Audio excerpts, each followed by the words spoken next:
following is a special presentation.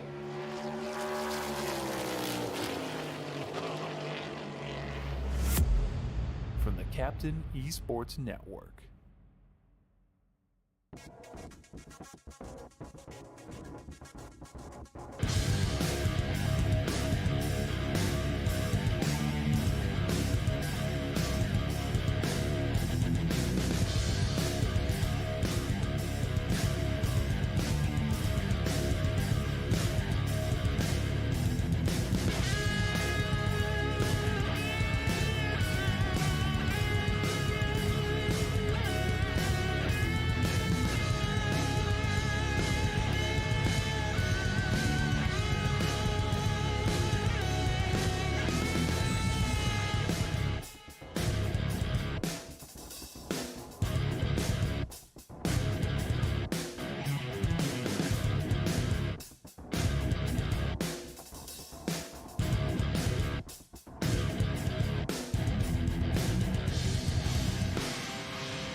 It is the Tricky Triangle, it is the Pocono Raceway, and it is round number 4 of this GLSR Downrange Transport Premier Series after a week off. As we celebrate the Easter holiday, we are back at it tonight as we get into the swing of things, to get into the springtime. As we work our way towards April and into the month of May, it all gets going here tonight with the GLSR boys here at the Pocono Raceway, virtually on iRacing. I am the captain. We get you ready for 200 miles and 80 laps of racing in this 2.5 mile track. That, of course, was built back in the 1960s. Was supposed to be a IndyCar track. And it was an IndyCar track. Then it became a NASCAR track. Then Indy came back, and NASCAR stayed ever since. And, yeah, we're ready to go here for some racing this evening. 200 miles coming up here in just a few minutes. So, you saw in the little intro package what happened the last time we were on the track in the Martinsville Raceway. We saw a new winner in kind of a shocking and upsetting fashion, and not like upsetting as in we're surprised that the person won who won, but more the way it all transpired when it was all over with. Justin Michael going to victory lane after Jonathan Tuckness was on his way to another win, second in a row, and he got loosed off turn 4, about wrecked a car, and the 87 got through and made the pass at the line to win the race. It was one of those moments where if you're a broadcaster, you're like, you just called the man to the finish, and then that happens. Kind of throws everything out of whack for you, but it's the way it goes. Point standings because of it. Stephen Miles leading the points, back where he picked up last year with a 2-point lead over Tuckness right now. You see Justin Michael, he missed the first race of the season because he wasn't even a league member yet.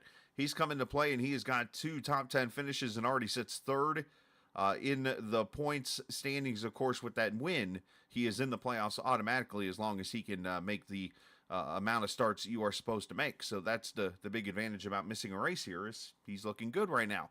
Lucas Strayer, the best of the rest right now, as he leads the points there by 5 over Brandon Maciejewski, Tyler Pluff, Joey Ladiseur, Diego Sainz, Alex Bryson, Sam Fontaine, your top 10, as we are still some 6 races away from the playoffs before they kick off here of course, after the Michigan race, which comes up later on this season.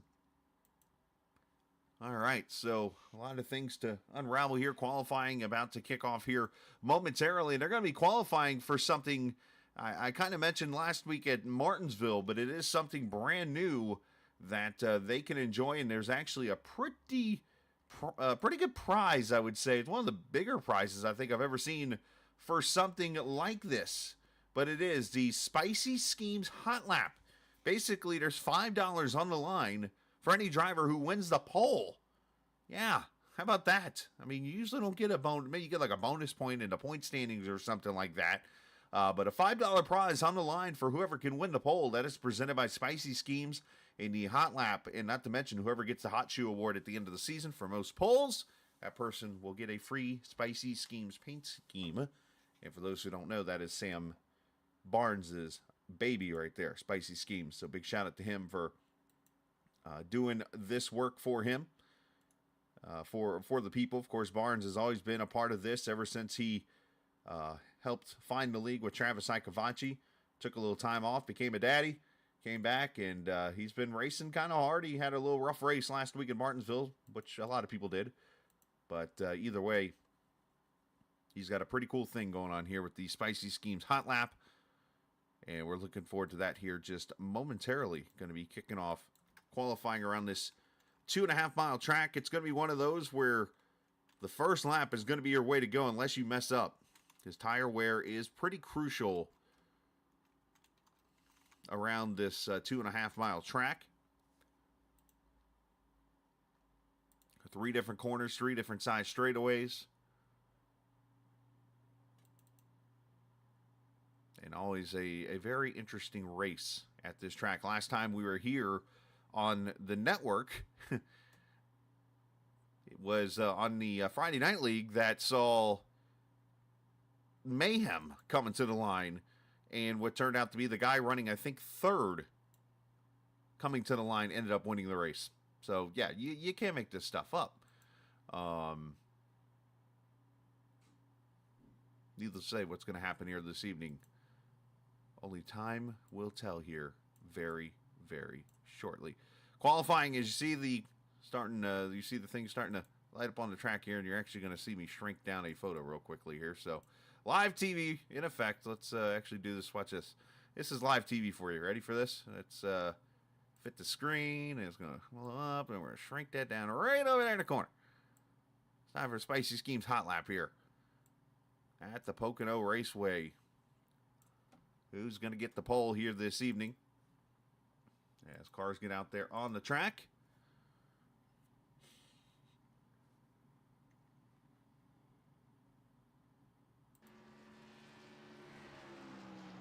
And that there is Cam Ingram, the 5 car.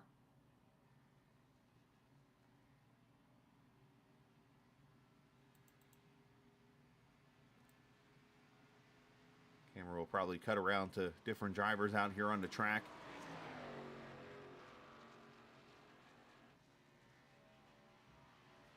You can pretty much drive 1 and 2 however you want to coming to the start-finish line, but then once you get through 3 here, you see Cam's way up here against the wall. He's going to try to maximize the run down the straightaway here because this is where it counts. You come off of turn 3 here and you get the run down the straightaway to try to make the best of your qualifying lap right here. Down the long front straightaway into turn 1. 15 degrees of banking here. Highest banking corner in the track. Of course, as mentioned plenty of times, shaped after the old Trenton Speedway in Trenton, New Jersey. Down the long pond straightaway, which is the second longest straightaway on the track.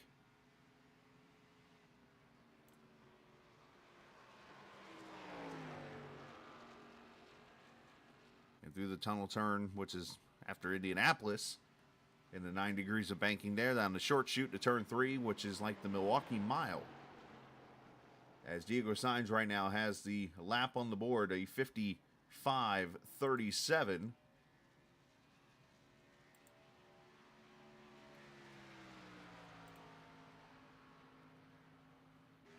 Scott Patton second, Alex Bryson third, Fontaine, Dalton. We'll see who plays 2 here. And you'll know who plays 2 because their lap will show up to the right here, and it'll either be purple, green, or white. If it's green, that means they went faster. Purple, that means they're on a pole lap like Justin Michael is right now. As he crosses the line and goes to the pole, 55:34. Good lap there for the winner in Martinsville, and I think he just had brake failure or something. Oh, that's going to leave a mark.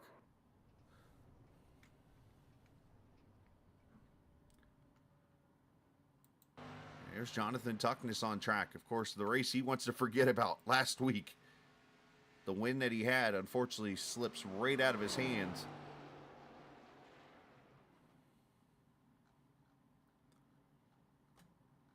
And Tuckness actually locks it down, and I think he's going to reattempt that qualifying lap. He must not have liked the way turn one worked out there. And he might actually be out of time here because he's only got about 1 minute and 10 seconds. And Stephen Miles goes to the pole. The points leader, 55-32. Miles actually admitting off the air yesterday as we were recording a podcast, which, by the way, will be up here after the race. He has never run a B car here. So that's his first laps in whatever practice time he had before the race. And he has shown to adapt pretty well to this Pocono Raceway. So nice job on his part, as he looks like he's on his way to the Spicy Schemes Hot Lap Award.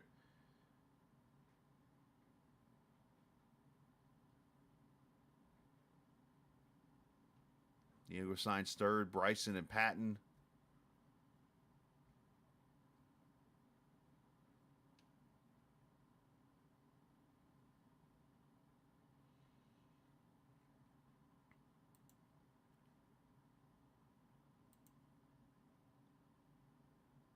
See if there's Miles in chat here. He is not. He must be over in his. Okay. I was going to try to talk to the man, but he is. He's getting himself focused, ready to go. And we are going to step aside and get you to opening ceremony. So let's go trackside for the playing of our national anthem.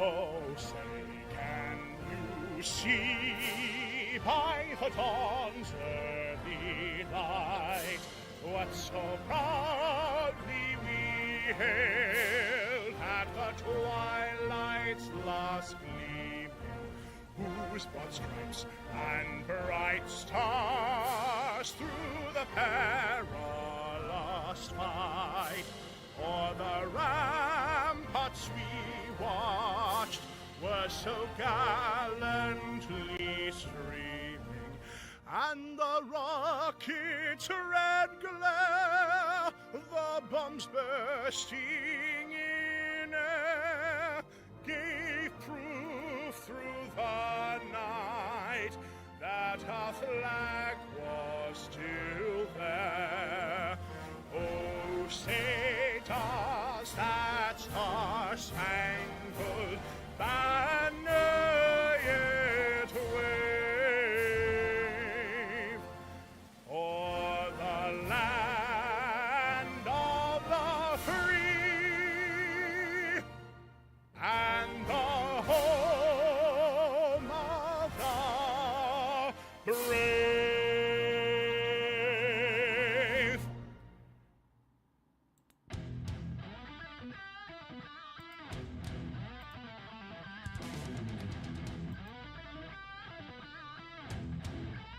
All right.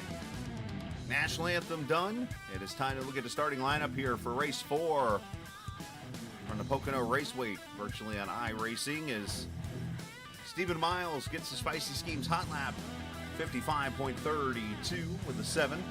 Outruns last week's winner, Justin Michael, by 2/100ths of a second. Diego Sainz, how about Mr. Comeback last week? 7 laps down at 1 point in that race at Martinsville, comes back to finish in 4th. He will start 3rd alongside Alex Bryson, Scott Patton, Brandon Alphin in row 3. Hope Alphin's people are okay. Those down in that Ohio Valley area saw some wicked storms yesterday. Brandon here, obviously, must be some good news there on his front at least, but hope everybody's okay. Sam Fontaine, Jason Dalton there in row number 4. Row 5, Jacob Thornton and Cam Ingram. Brandon Machieski and Joey Ladisor taking row number 6. Row 7, Lucas Strayer and Cedric Ingram. Sean Peach in there in the 69, the newest member of KJD2. He's been moved up from the 22 team as Brian Sutphin had to step away for his personal reasons. Hopefully Brian and family, hope everybody's okay there on his front. Caden Atkins to his outside. Dylan Rosenberg, Dalton Carter there in row 9. Jonathan Tuckness and Peyton Johnson, the best of the cars that did not run a qualifying lap. Devin Hargett, Blaine Sparley, Tyler Pluff, Tyler Brewer, and a non-Tyler, Robert Lukens in 25th position. Race information tonight, 80 laps, 200 miles, iRacing default weather. And, of course, the league presented by Downrange Transport. Big shout out to Kevin Davis for sponsoring the series for a 3rd season here in the B car. As mentioned before, this track, very tricky. It is a triangle. It is 3 corners. And it is home to some of the craziest wrecks you will ever see in racing. It is the Pocono Raceway, and it is race 4 in GLSR's Premier Series as we're green from the triangle. Our cameras presented by TrackCams22.com. You check them out online on Facebook and the iRacing forums at TrackCams22.com. Kind of a mild start.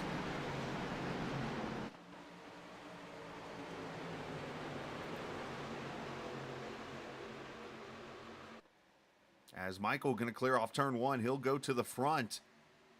Miles, one of those, he likes to kind of sit back and let the race come to him. As he signs up to 3rd, and there is Michael's teammate to the inside. It's Patton in the 46. Tight there at the 44. Not sure if he expected him to shut the door through the tunnel. Back straightaways, you see the 41 of Lucas Strayer inside there of Lotta Sword, Sean Peachin. And then right there is the 93 of Maciejewski as they go through turn 3 and down the straightaway. 2 in the wall. Cameron Ingram and Jason Dalton, and Lotta Sword gets clipped. Caution out for the first time. Not the way you want to start, but looks like some issues. Lotta Sword getting turned. So did Cam Ingram, shades of Cam's first start in the series, which was a weird one. Just put it like that.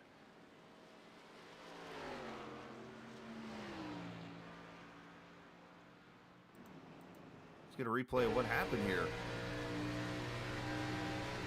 The crash cam, of course, is the far chase for those who are on iRacing. Come off turn 3 here. You see the 40. Oh, they just get squeezed up together. 42 gets the wall, and the 5 and the 2 were too high. And they clipped the wall. A lot of sword nowhere to go. You can tell it's been a week since I've been on the air. Joey Lotta gets clipped, and he's got some heavy damage. Yeah, tough way to start here at Pocono for these guys. It's back here to Joey. Hello, Freddie.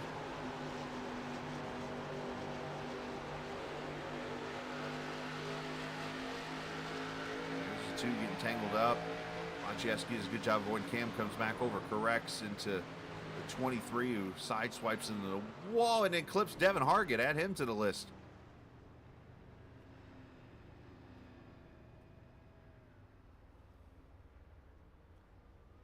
Unfortunately, first caution here at lap number 2.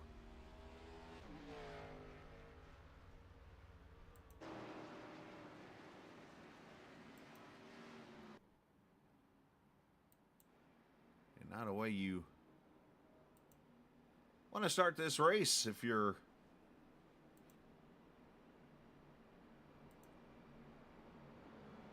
just getting back, obviously, from the week off. You get all this practice in and that kind of thing, and all of a sudden you're in trouble.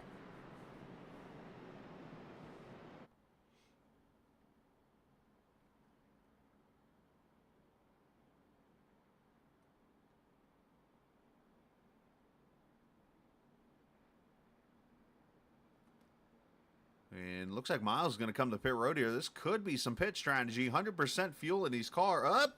Faked you. 100% fuel. Going to be a 2-stopper probably, without a doubt. It's going to be close.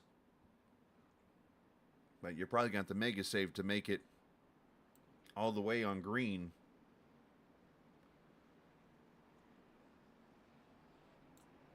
And let's get the 87 up here. Let's talk to him here for a second, Justin. You got a copy, bud?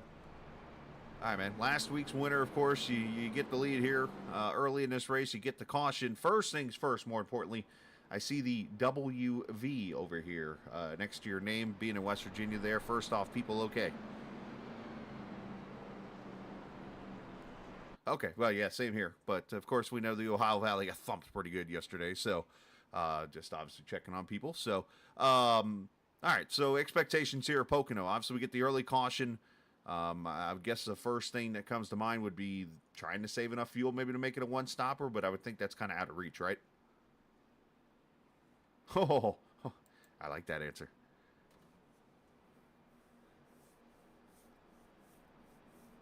Well, obviously, you got the iRacing default weather. How's the track been feeling for this car?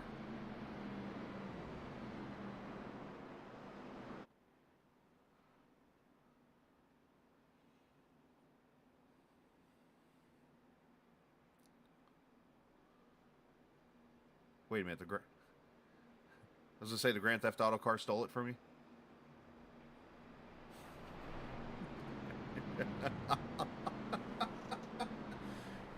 I see what you did there. Well, obviously, do we expect the track to widen out then with the looseness?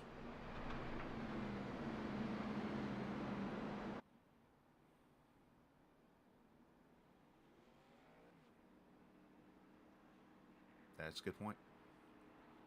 In long runs at Pocono, obviously, in practice, yeah, that takes a lot of time, so I can understand that. So, right? All right, man. Best of luck, bud. You too.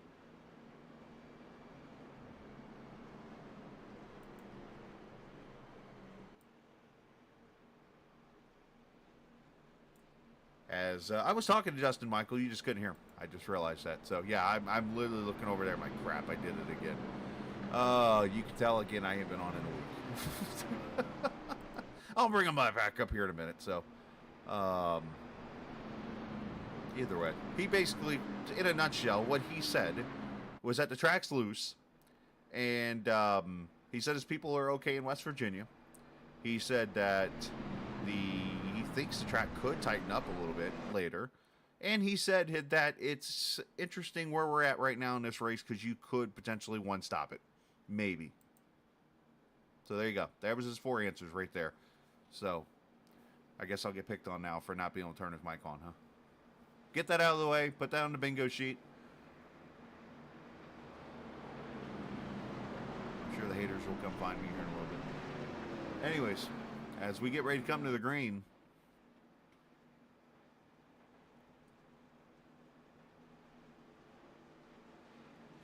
and we'll put lap number 5 up on the board.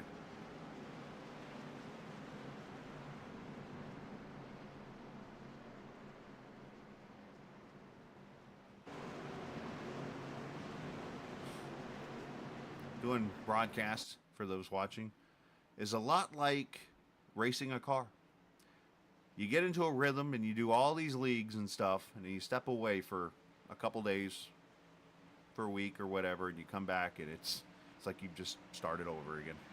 Green flag back out with Michael leading Miles, and you see already Scott Patton giving that push to Miles as Diego Sainz down there at the bottom side as they scramble to turn 1. And again, very tame. Usually they're like 4 and 5 wide at this point. A lot of stores taking this car behind the wall. Cam Ingram is a lap down. And of course, with that caution, the elimination of the halfway caution. Won't have to worry about that here this evening.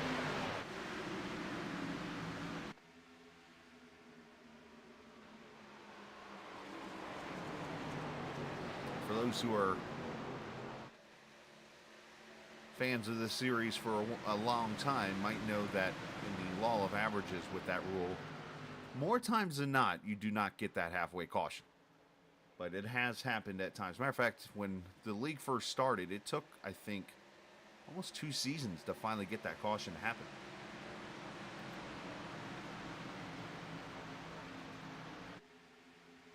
All right, so front 6, front 7, single file. First battle, Sean Peachin and Jacob Thornton. As Peachin will move up to the 8th position in the 69 car.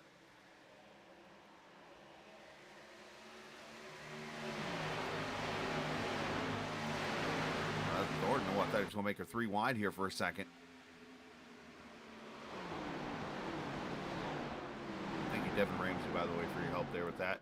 Richard Midkiff, fire call. That is not good, man. Hopefully everybody's okay there. Appreciate the hard work that you do.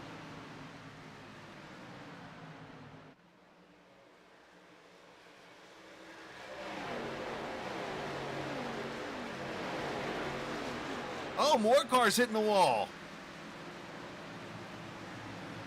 Was that Fontaine that got the wall? I know it was a white car, and there's a couple of them right there lined up. Of course, you got the 91 also there. But somebody split-addled the wall there. Coming out turn 4. Let's see if I can find who it was. Quickly replays. That's too far back. Here we go.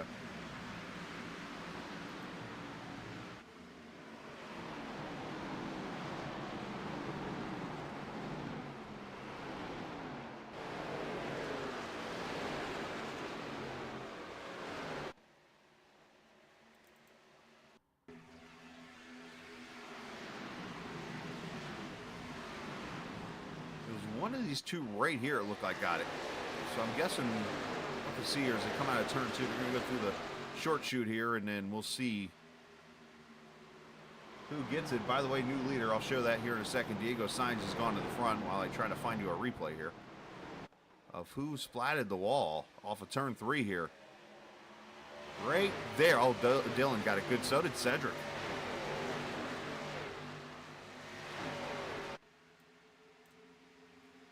And up front, here's the battle for the lead as Diego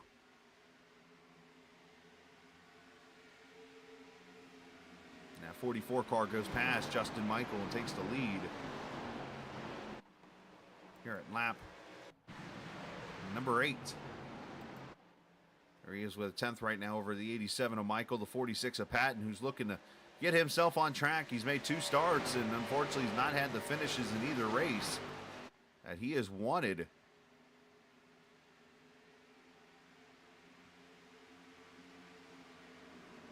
Now, who are the cars that could be fuel saving? I look back here at Jonathan Tuckness, who is fallen way back with Robert Lukens and others.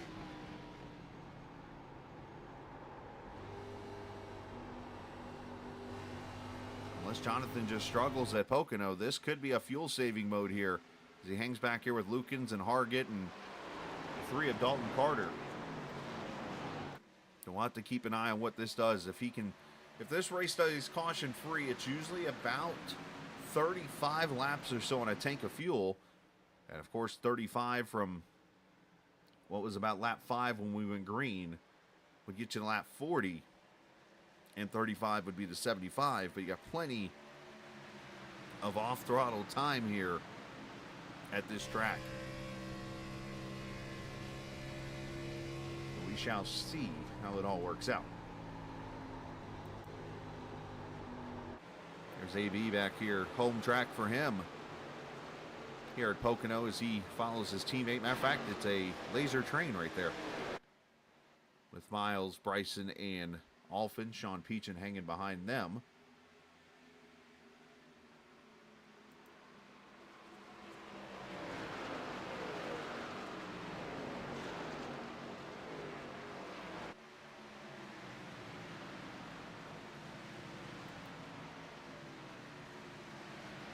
Cedric, the gunslinger 19. Blaine Sparling there in front of him. And last season's Rookie of the Year, Tyler Pluff, looking to break open that bank and go to victory lane finally in this series. He's been so close many times.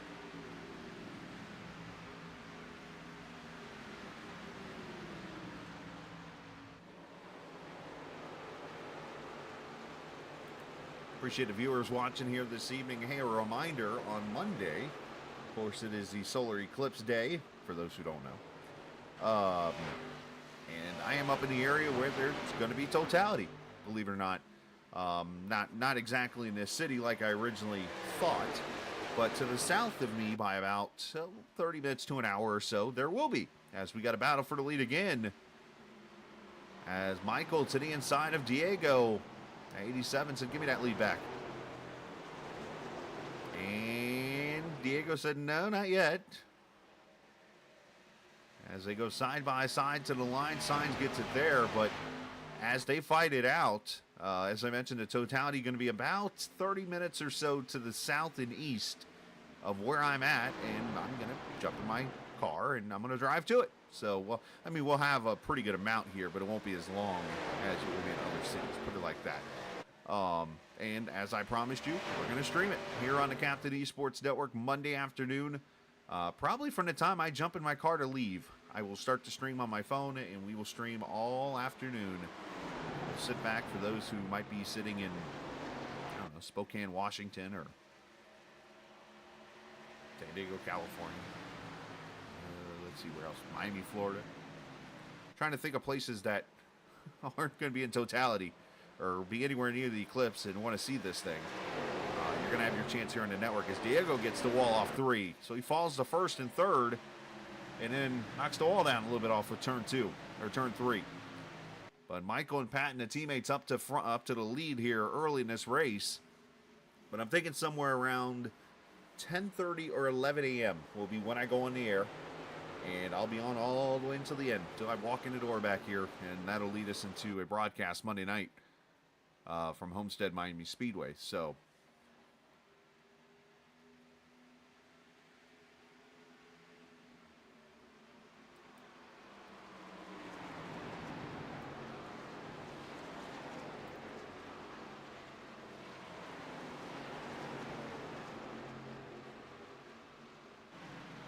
So Ingram, Pluff, and then Jason Dalton looks like he's got his 2-car taped up there and back together after that contact with the 5. Looks like he's all clean and just now a matter of working on the track position.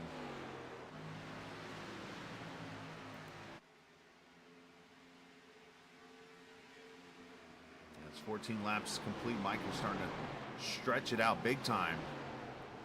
Wonder if that car is maybe just getting under him here with the tires starting to wear out a little bit. And again, the matter is, I mean, how are we looking to get to the fuel mileage here? I'm going to put it out there now and say I don't know if I would even try it.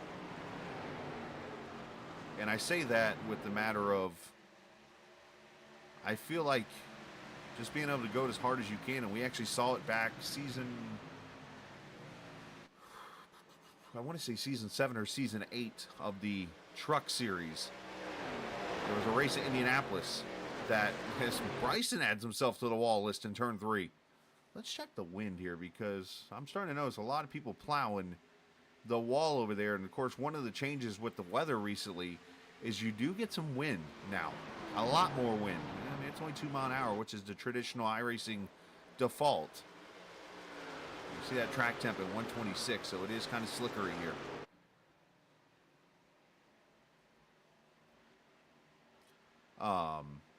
Matter of fact, time is standing still too. I bet you this race ends at 125.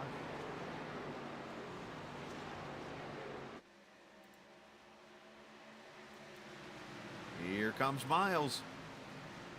Inside of Patton.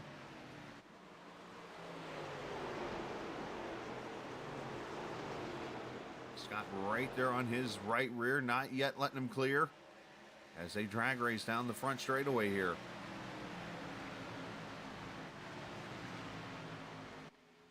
I was starting to talk about the Indianapolis race a couple seasons ago. That was a series race where I believe it was Telder's team, the Lap 1 Legends, that literally ran away and drove. The rest of the field kind of sat back like it was Daytona in the 500 and just kind of saved fuel the whole time in a pack. And in that race, like they ended up lapping everybody up except themselves as they ran away and ended up winning the race on an extra pit stop. So I kind of feel the same scenario maybe here might be the right way to go, is you go out as far as you can go on the 1 or 2 stops here, and then potentially see if you can make up that time with the extra stop here. It's 17 laps in. As I look back there, you got about 12.9 seconds to Tuckness, who I think is the guy that you're going to saving fuel here. As Tyler Clough looks inside of Rosenberg, back here for 15th. I think Tyler might be another one, maybe saving some fuel here.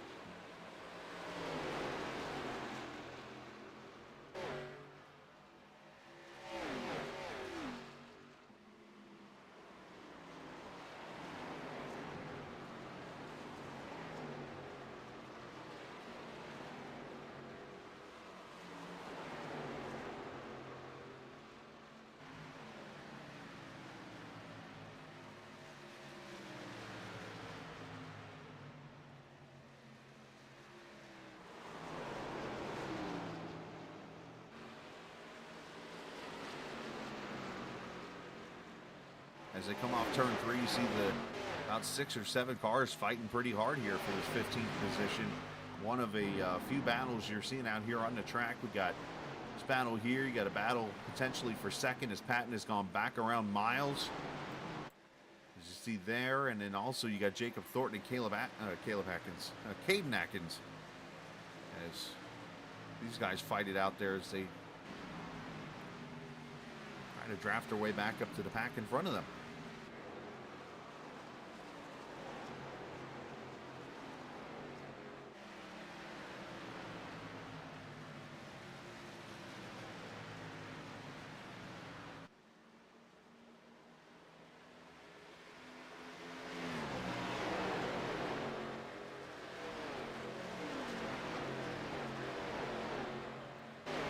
The 1/4 distance here, 20 laps out of 80 complete as Justin Michael leads it and looking to go for 2 straight wins, as this battle for second getting pretty fierce here. Patton and Michael battling each other. Diego Stein's right there behind him, also in the 4th position.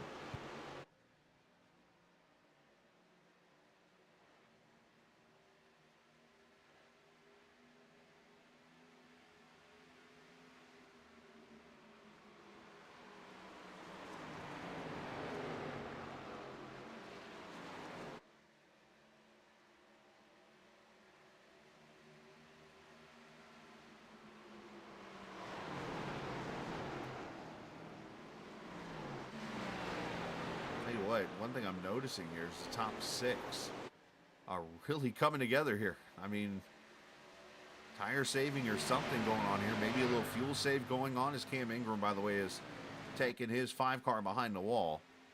So unfortunately his day will be done. But 6 cars under a blanket here now, all within about a second and a half or so of the lead. And then you got Sean Peachin 3 seconds back. But every car, for the most part, is within a second of each other here.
So you wonder if Michael's going to work with his teammate Patton here and let him get a lap led after the rough start he's had here to his GLSR career. Of course, Michael had the good luck, but they were running. It's not a matter of Patton running well or not. He's ran well in every race so far in the 3 starts. 2 going into tonight. He just hasn't had to finish. He's been involved in accidents and so on and so forth, as Caden Atkins And that 56 moves to the inside of Jacob Thornton. Aaron Fontaine, who's kind of struggled a little bit. You wonder if that struggle might be some fuel save out of that 77. Kind of hanging back here, drafting, doing what he has to do. So I really think we got some different strategies here in play in this race as we're 23 laps in. And while we have a quick moment and we're under the green flag here, let's take a look at the schedule and how it lines up here for GLSR. Of course, last week we were in Martinsville. Tonight it's Pocono, and then next week we go to the Charlotte Motor Speedway on the 10th of April. And that'll be the first night race of the season at Charlotte. And we are going to have beverage sponsorships. Uh-oh. The captain? Obviously, going to have some fun with that one. And then we hit the road course at Sonoma. First time ever this series, and I mean the league itself, has been to Sonoma. And I'm going to tell you what, an insider, and I only know this because I've seen many races at Sonoma when it comes to league racing, Brandon Alvin might be one to watch at that track because he's pretty good at Sonoma. Too bad there's not the fantasy racing they used to do here in this league. As Fontaine drives inside of Thornton, takes the 10th position away here as he follows fellow Canadian Caden Atkins. Or does he? Is Thornton going to fight back on the outside there? As up front, I thought Patton was going to make a move. He did not. So we'll go back to this, and Maciejewski dives it underneath. A little late on that move, and there's contact between he and Fontaine, and more contact, and a wreck. No caution until now. Oh, there's going to be some unhappiness there. Oh, like that, Doug, and they're wrecking some more.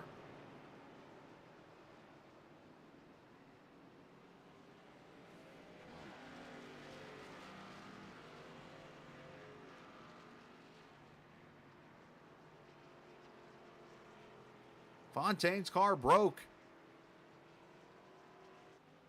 And caution number 2 here in lap 25.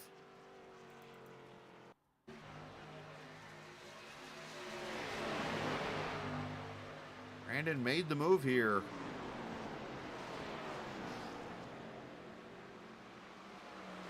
I'll have to get a better angle to see if he was actually there or not at that moment. Thornton, wrong place, wrong time. And then, unfortunately, before the season 4 schedule was revealed, in comes the 8 and the 3 here.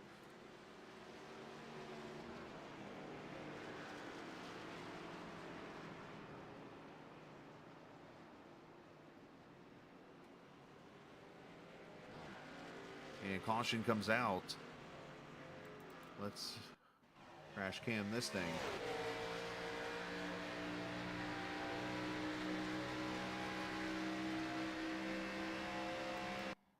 All right, so as we go to corner entry here,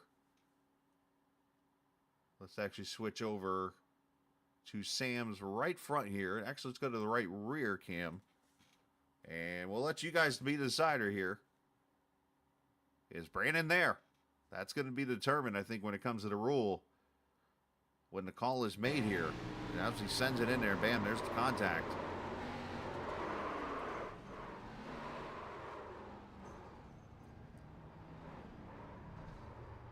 And the good news here is my camera survives.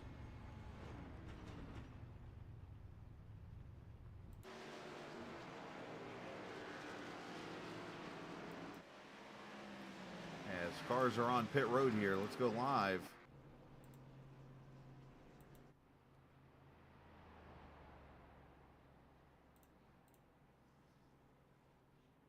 Should be 4 tires and fuel for everybody, and this is going to eliminate the one-stop strategy, basically. It's going to be full out now. 2 stops as Patton wins the race off pit road with a 14.6. Michael going to be second, Miles third, with Alphin fourth, and Sean Peachin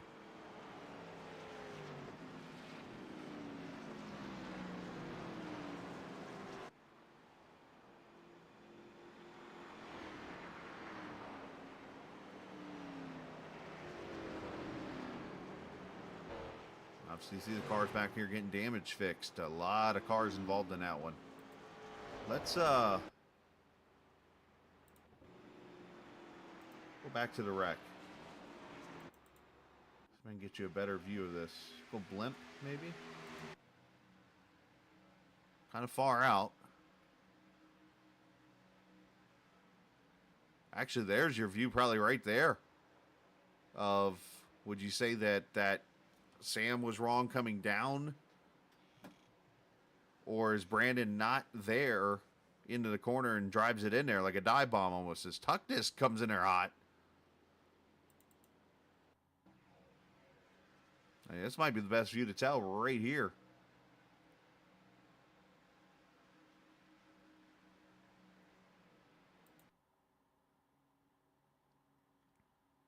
So, definitely a tough call that's going to be made there. We'll have to see how that all transpires, but go back here to these guys.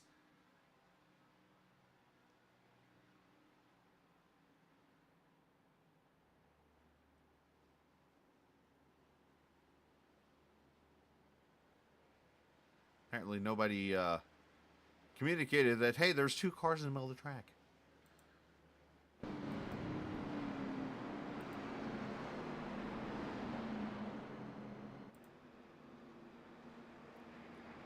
All right, one to go to green this time by.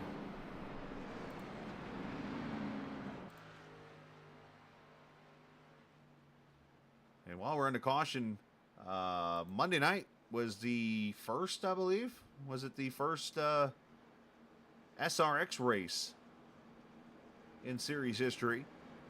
And it was South Boston. Matt Telder winning that race in his return to the series there. Congratulations him. I think they're going to stream that race. Let me check Discord and see if there's been a date set. There was some unfortunate situation there where they weren't able to get the race done live, but it will get done shortly this week, I believe. So make sure you look out for that broadcast link here in Discord or whatever for that. But their next race will be in 2 weeks at Lima Land. Of course, in between there's a truck race, which will be Monday night here in that series, and I don't have the truck schedule listed. So anyways, as we'll come to the green, make sure you check out the SRX series. All right, coming back to the green with Scott Patton, Justin Michaels, Stephen Miles, Brandon Ulf, and Sean Peach in your top five.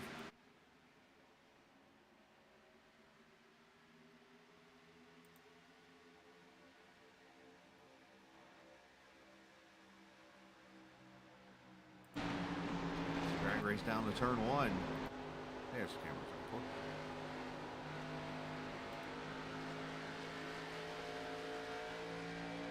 Don't hit the outside wall. Patton running the New England Racing Museum. That's a cool deal there.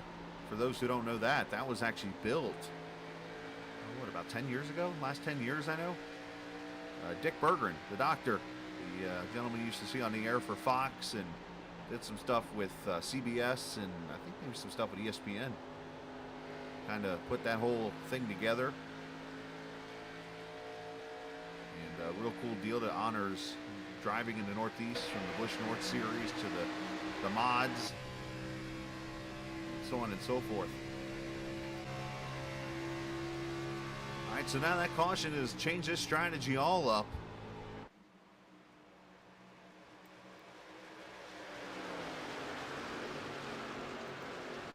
And now it has become a one-stopper the rest of the way. Go green at 27. You go about 35 laps or so. That gets you up to roughly the 50-62 mark, which you can even lessen that up a little bit if you wanted to and split it in half and go to lap 80 on fuel. So now the question will be when you come to pit road.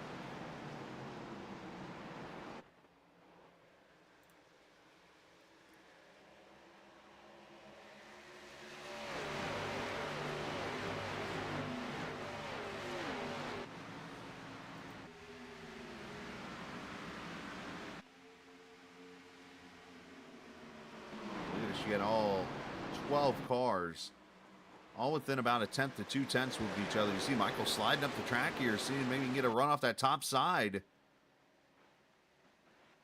with help of the draft here. I think he's going to get back to Patton, but not going to be able to pass him here.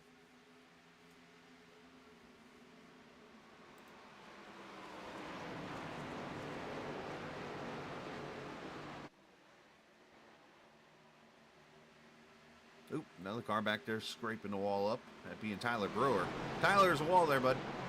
Approach Sim West, number 40.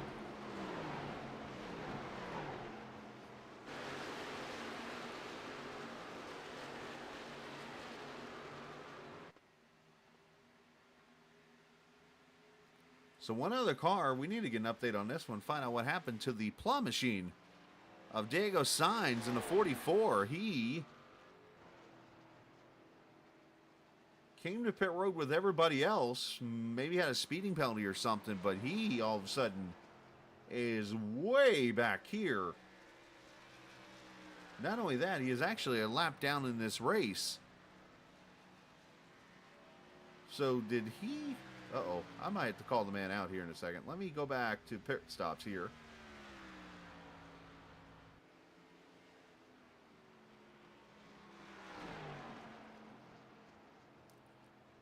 Diego spent all of 3 minutes and 15 seconds on pit road.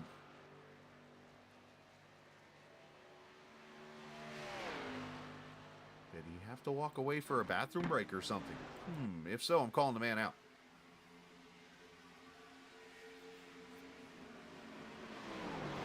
As Scott Patton leading this race, Michael under attack as Brandon Alphin goes by. Here comes Sean Peachin.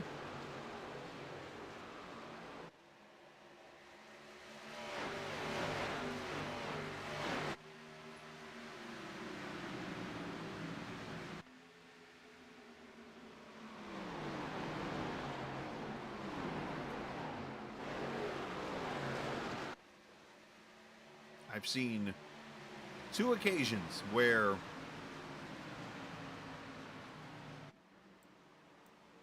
in a league race or an official race, believe it or not, somebody is actually elected to go to the bathroom or whatever during a pit stop and actually lose one or multiple laps in a race. And it's just like the big tracks like this, I mean, you should be able to go to the bathroom even if you got a full like bladder and be able to get back and stay on the lead lap. Where like Martinsville or Bristol or something like that, forget about it.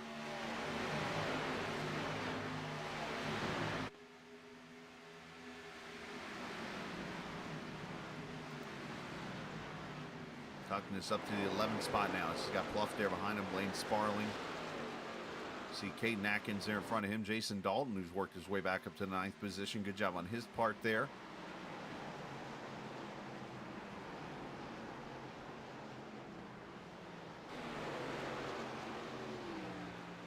Episode number 16 of the podcast. Not that I know how to count, as you'll learn in the episode tomorrow. Or whenever you listen to it, you're going to hear us reference it's 15. No, it's 16, trust me. Going to be released here tonight. It's all ready to go. I just got to load it into Podbean, and it'll be ready. So make sure you check out the podcast. We recap the Richmond race. Was Denny Hamlin in the wrong on the restarts? We discuss it. And something tells me we have quite a conversation about Hailie Deegan. And I think you might be intrigued in the debate that happens in that conversation when it comes to is Hailie overrated already on the Xfinity side. So that'll happen tomorrow, and our picks and so much more you can see in the podcast. Listen to it there. It'll be the only podcast this week released, and we'll get back to our full schedule next week with interviews and stuff, and recaps of league racing and so on and so forth. But plenty of things to talk about in that podcast, and make sure you download it on Spotify, iHeartMedia, and Podbean. But episode 16 going to be up here after this race, so you can get it tonight or tomorrow or whenever the hell you want. As Tuckness to the inside of Caden Atkins, and he'll take the position away.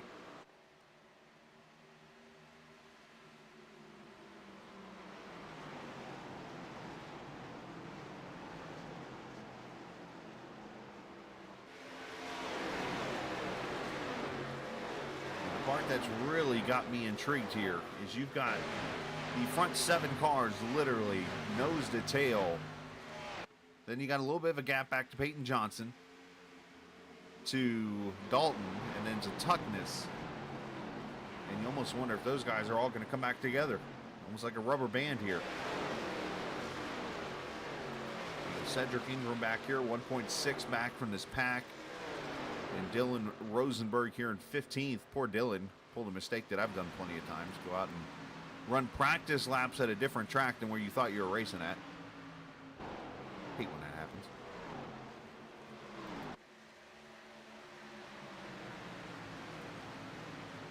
Actually, I've learned that Dylan does something similar to what I do, by the way. Dylan is a broadcaster out in his home area for high school sports and stuff, which is something I've done before.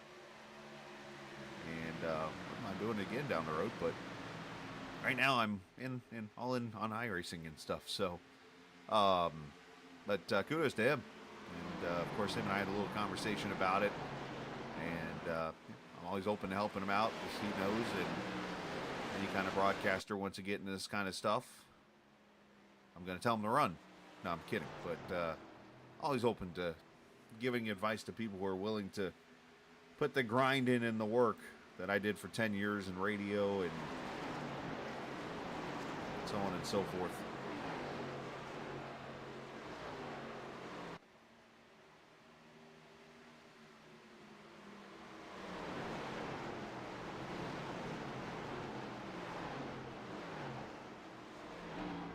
Four laps from the halfway point here as Patton has been holding steady here in the lead. That 46 car been pretty solid.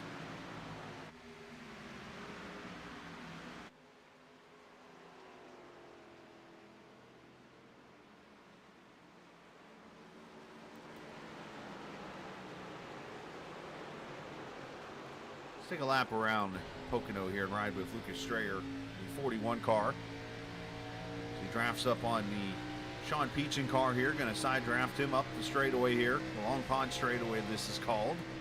Down to turn 2, which used to be a corner back in the day. You never, for that reason right there, went side by side.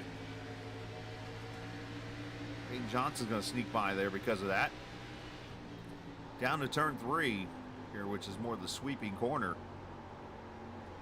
But you want to have your best exit right here.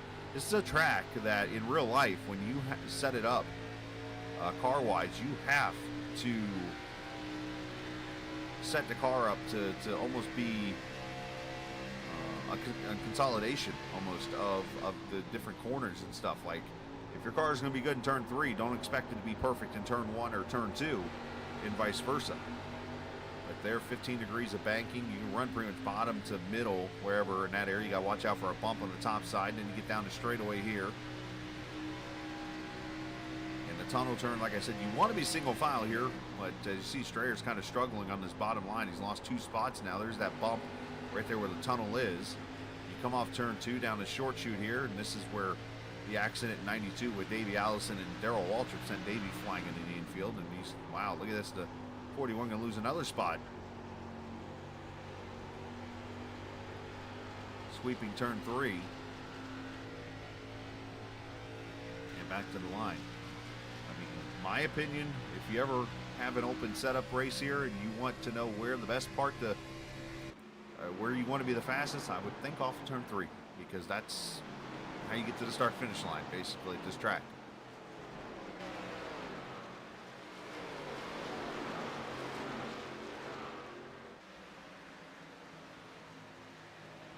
Jacob Thornton has returned to the track. He is 15 laps down. Sam Fontaine is back on track. Should note that Fontaine is actually a lap down himself now. So he just got lapped there in turn 3 as we were watching the battle with the 41 car. And behind the wall, Joey Ladisor after a wreck on lap 2, Cam Ingram, Brandon Maciejewski. And that is it. Those 3 cars, unfortunately, out after a couple of accidents here early in this race as Tuckness looks inside of Picha now. This is for 7th. As Dalton right there with him.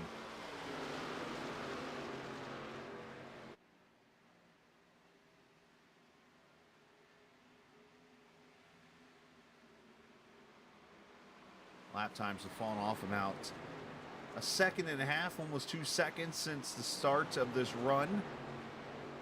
We're only 16 laps into it, so again, begs the question I started to talk about a little bit ago, as Joey Lottasor now is going to return to the track. So we're at lap 41 now. We went green at 27. That's 14 laps into a run. And we have 38 laps to go.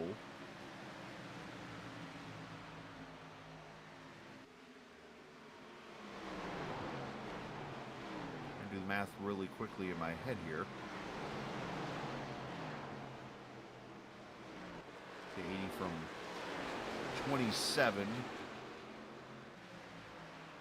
is 53. So split 53 in half, you get 26.5. So I think we'll start to see pit stops maybe about lap 54. As we got a battle for the lead. Miles to the inside. Oh, they're going to make contact. And Patton, hold on. Goes to pit road.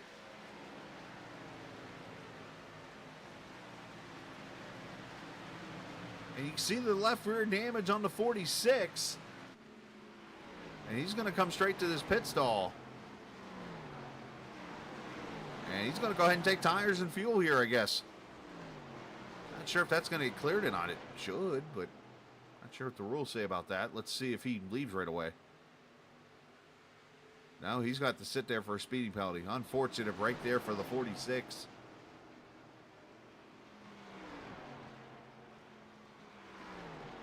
But another race where he is looking pretty good, and all of a sudden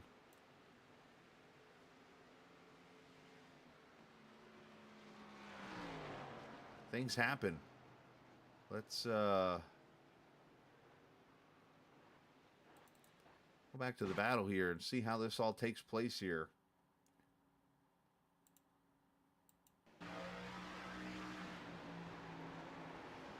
Miles trying to get around the 46 here. You see him almost down that yellow line, about a half groove up. Oh, a little bit of net code. And then there's the contact of the 87. I mean, it's very close. But you can see. Now, would they have touched no matter what? It's the $1 million question here. That's not a good view. There we go. Maybe this. Is there a closer view? Yeah, slightly.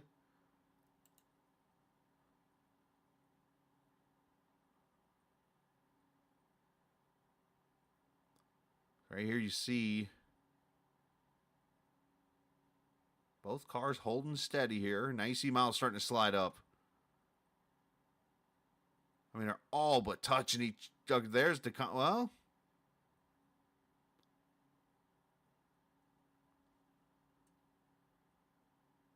from that angle, it looks like there is contact. It's from... the crash cam here is where...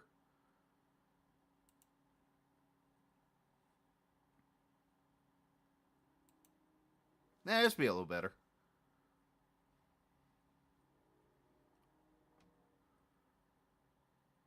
Miles is starting to come up there. I mean, there is the slightest of net code there. But I think they might actually hit each other at one point there. Eventually. That's close. But tough break there for the 46 as he ends up on pit road. And Miles ends up in the lead. Brandon Alfin up to second now. And Justin Michael with a little bit of nose damage now after the contact with his teammate. And as for the 46, he has, it looks like, taking his car behind the wall. So once again, rough luck for that 46 car, Scott Patton. Oh, and Bryson getting loose off one and gets the wall. And he hit that thing pretty good.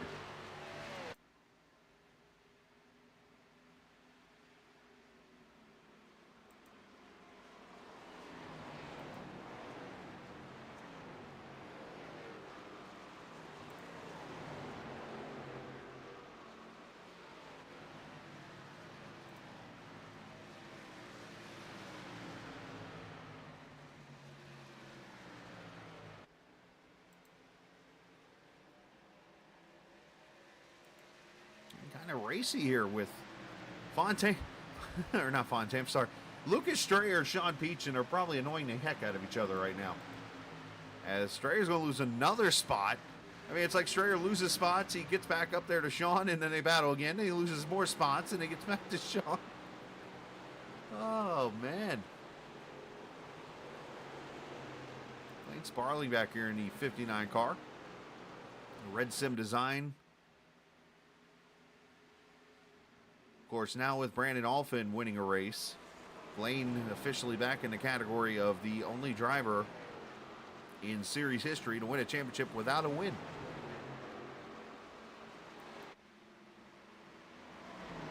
As Justin Michael regroups and gets back to second. I don't see any nose damage on the 87. I thought he might have some from that contact, but nose looks pretty clean.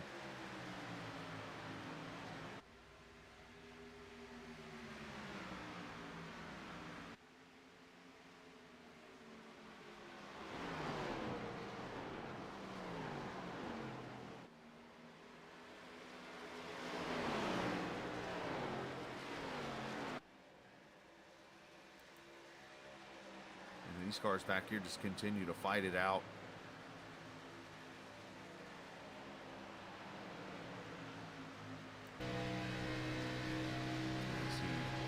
Lemon lime body armor car to the inside of Sean.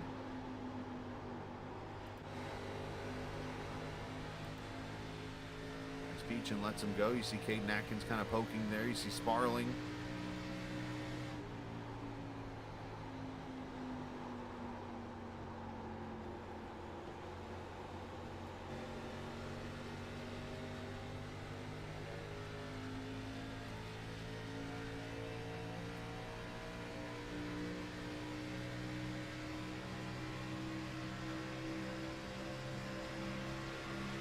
Sends it in there in the Cruz Auto Racing number 56. I wonder who that Cruz guy is. Oh, slider! That killed the momentum there in front of him. Even behind him there is now Sparling going to slide up in there. It's Angel Pixie. That's the, I believe it's the video game name of. At the last time I remember when we'd always talk about her, it was the fiance. Now I'm not sure if they're married yet. If so, congratulations to them.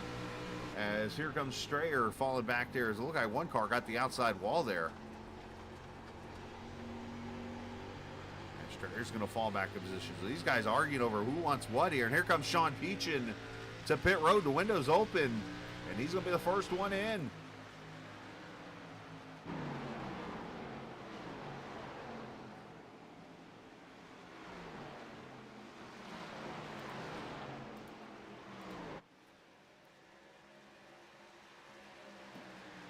See what Sean does here. Should be 4 tires and fuel for the 69 car. Picked up his first series win last season at the Road America road course. He'll look to get 2 straight road course wins here in a couple weeks at Sonoma.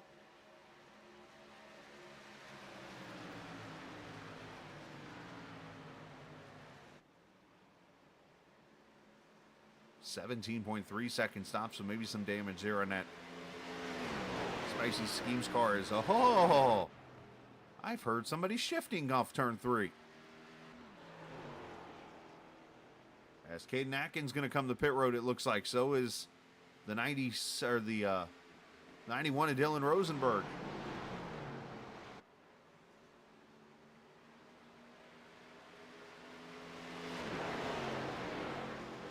If you listen really closely to the audio, you'll hear one car with a higher rev than the other. That's how I was able to tell, like, listening somebody shifting. I think I know who it is.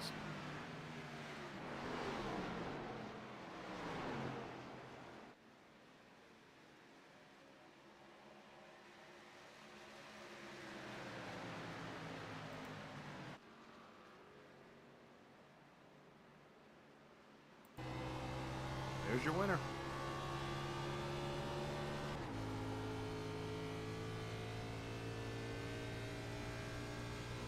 As Peyton Johnson brings the 15 in, Rosenberg with a 15-1.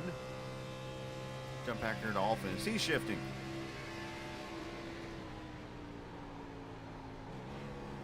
Up there's a downshift.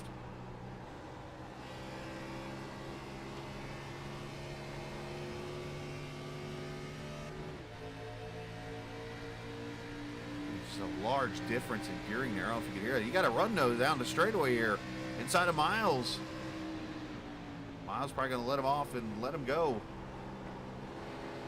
Even downshifting in the tunnel. Let's see if Miles is shifting here.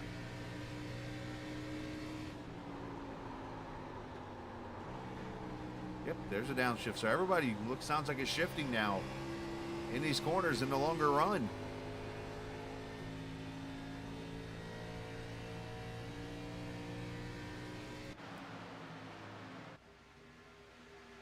Jason Dalton on pit road in the 2 cars. He comes in now. Keep an eye on these guys that have just come to pit road, watching for undercuts and so on and so forth. Right now, Peyton Johnson, the best of the rest out of those who have come out of the pits.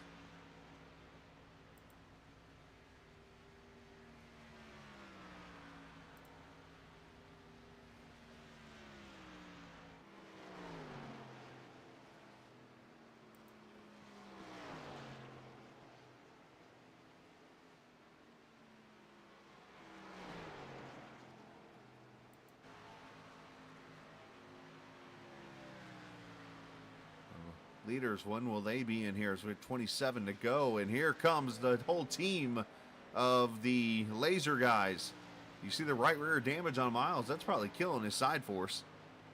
The 21 down pit road, so these 3 coming in. Looks like Blaine Sparling also on the list. And this is one of those rare tracks you can come to pit road, and unless something major happens, you will be back on the lead lap, or stay on the lead lap the whole time. Case in point, there's the 15 right here coming through 3 of Peyton Johnson. Your leader is all the way over in the tunnel right now.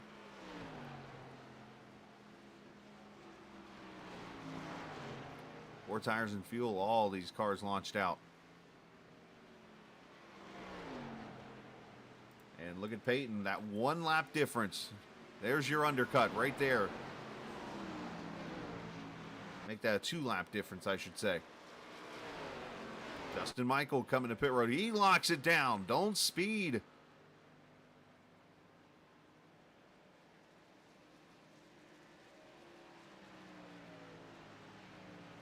That's going to give Tyler Pluff the lead here.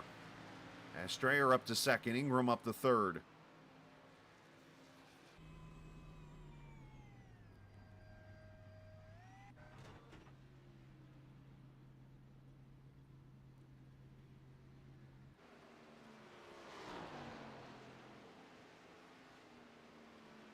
Tuckness 14.9 as he pulls away back there.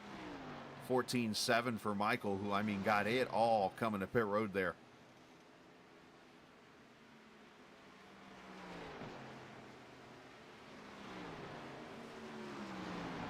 And here comes. And Michael literally trying to fight that thing through the corner on cold tires.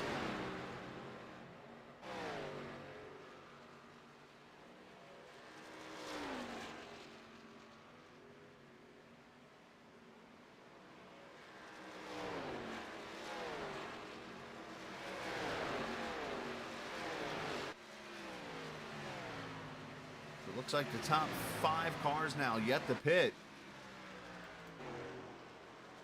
As Tyler Pluff leads this race, and right now he's kind of in a road course dangerous spot here, but at the same time, with the way tire wear is here, He might be thinking, stretch this race as far as he can go, and he'll have the fresh tires later. But, I mean, I'm not going to say I'm opposed to the move. I mean, you got to do something different if you want to win the race, right? So, let's see how it works out for these 5 cars. Strayer looks like on that strategy too, but you cannot straddle the island here. If you're going to go as far as you can go, you need to go that distance. Don't all of a sudden here in the next 2 or 3, 4 laps pit. Because then you're kind of aborting one strategy or the other. And that's usually when you get caught in a trap.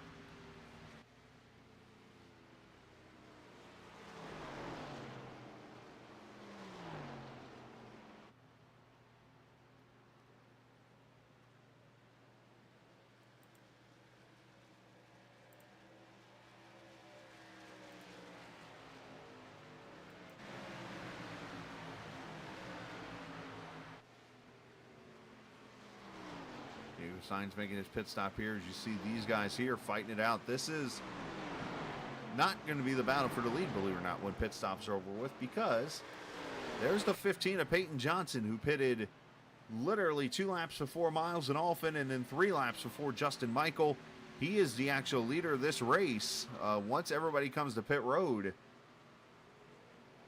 As Tyler Pluff's coming in now, handing the lead to Lucas Strayer, and the question is, can Peyton hold it out there with the older tires? Believe it or not, 2 laps on a set of tires here is a lot.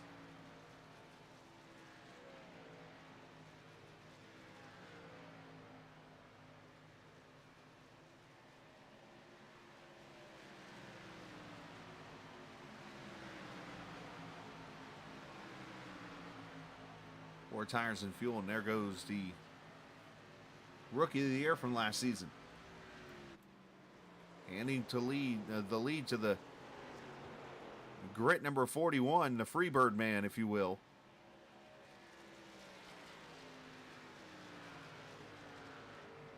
As he leads Robert Lukens and Tyler Brewer. Those are the 3 left not to have pitted, along with Dalton Carter, but Dalton's all the way back in 12th and has already been shuffled out a little bit with leaders getting by him. And here comes Strayer to pit road now, leaving old Bob Lukens to get himself a bonus point for leading a lap.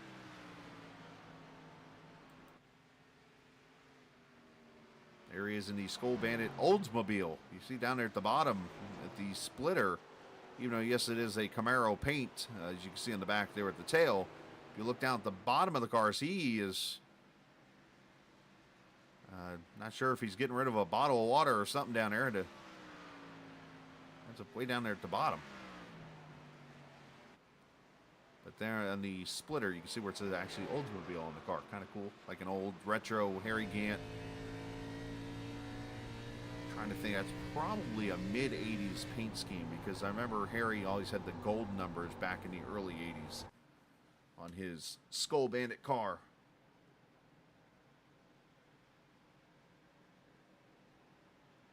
All right, there he goes to pit road. And that'll put this guy now to the lead, Tyler Brewer in the 40 car.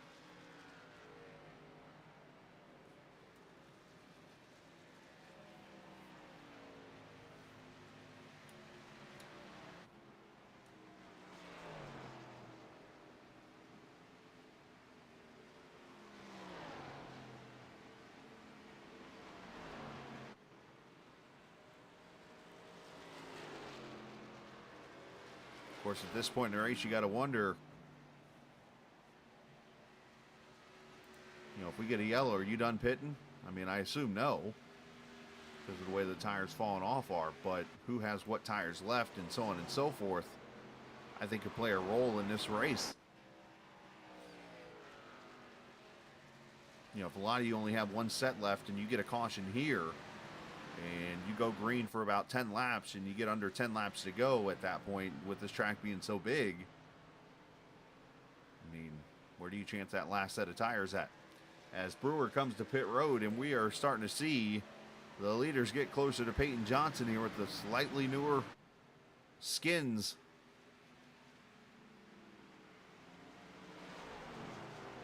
Top 6 right there, including Jonathan Tuckness, who has worked his way to the 6th position and right on the edge of this pack.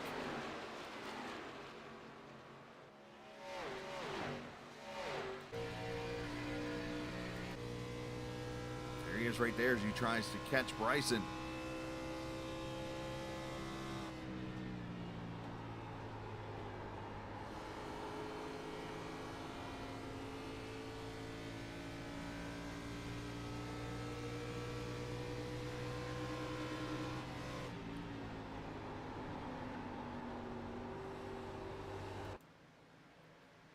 Everybody doing a good job giving each other some room as here we go for the lead.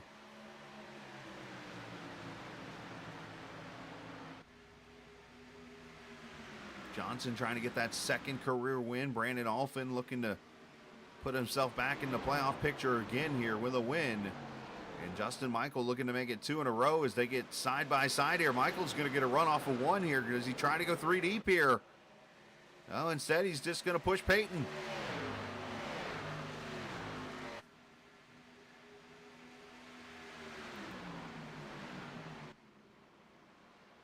Crossover coming from the 87 here.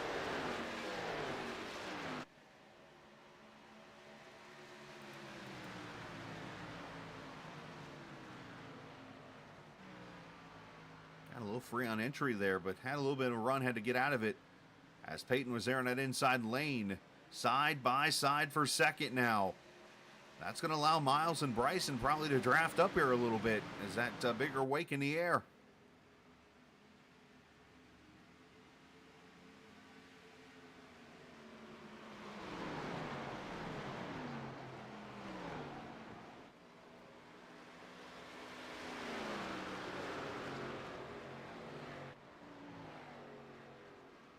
And next week for this series, it's the Charlotte Motor Speedway, which is actually where we're going to be Friday night for our next league race.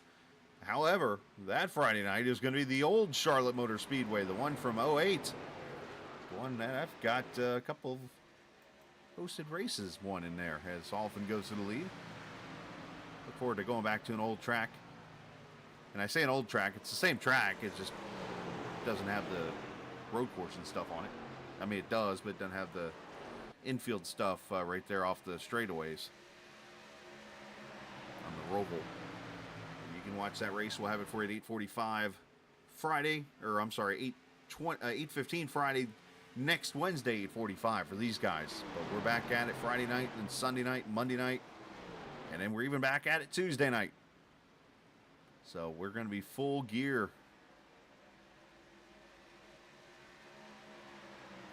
Once we get to Sunday next week, we'll be going for 6 nights a week. Hopefully everybody will be back and ready to have some fun. Plenty of league racing to go here on the Captain Esports Network. As Alphin back under attack as here comes the 87 of Michael now, and whoops, he accidentally puts himself in a wall. I've done that before.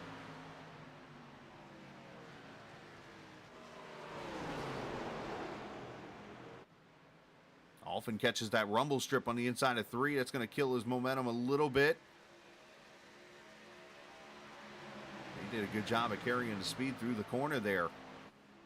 Racing picking up front here. And this is pretty much the best battle on the track. These 6 cars. Everybody else kind of spread out amongst the field.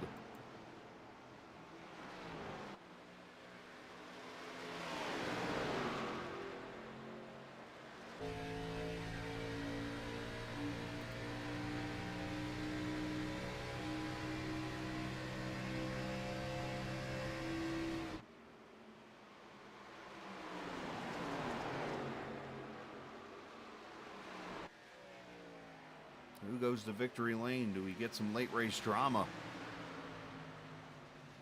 As there goes Michael to the lead in 3. I'm also going to keep an eye on some of these guys with with newer tires here. Of course, Tyler Pluff pitted 3 laps as Miles, you get out of shape or something here. Here comes Tuckness. Past Bryson, past Miles. Give me 2. That was a power move. Watch this.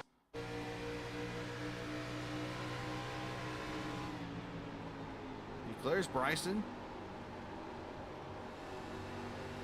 Miles gets a run on Peyton Johnson. He's going to lose the nose right here. He sure does. Craig kills that wall. That, again, I mentioned the side force on that 24 is gone. You can see where the right side is flattened out even more now. And Tuckness going to shoot the bottom and make the pass. As Joey Ladasor to go back to the pits. Not sure if what happened there to the 23, if he blew a motor or something, but he was already in rough enough shape.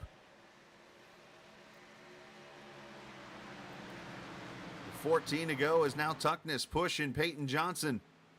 And Sam Fontaine, that car looks angry back there. That is a crab car. That car is well fit for Daytona or Talladega, the way that spoiler's out of the air. Does he even have a spoiler? I know he didn't have one earlier. Oh yeah, he don't even have a spoiler. Don't even have to worry about getting that thing out of the air.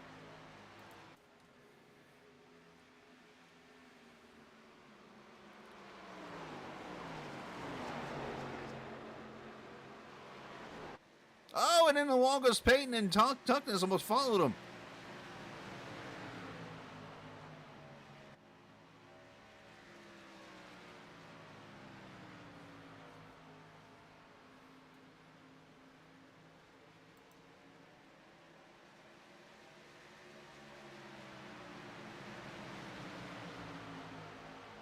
$13 to go.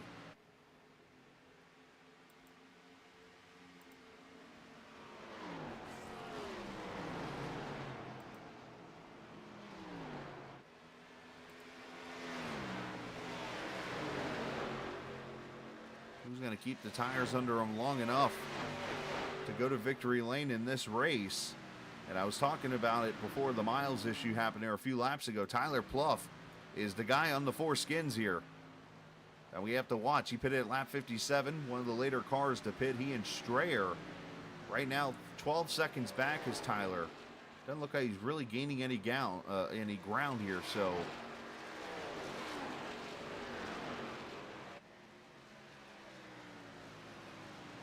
though he might be able to catch a couple cars there in front of him, he might not. He won't get back to the lead. It looks like same for Strayer.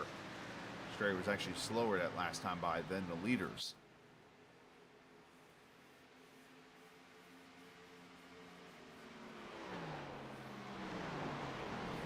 12 laps to go, and again, want to share our thoughts and prayers with those in the Ohio Valley area who happen to live down that way. We got lucky up here in the north end of Indiana, but a lot of people down near the Evansville, Louisville, Lexington, going up into Ohio a little bit there. Obviously took a pretty blunt hit from this system that came through yesterday and into today. So hopefully all the best to those people there. I was, be honest with you, kind of excited for some storms yesterday, but they didn't show up. Instead it just kind of rained, which when I noticed the ceiling didn't lift here after it rained in the morning, I was like, all right, I don't know if it's going to get as hot here, which means the storms won't fire up. So, and that's exactly what took place. Alphen under attack now is Tuckness.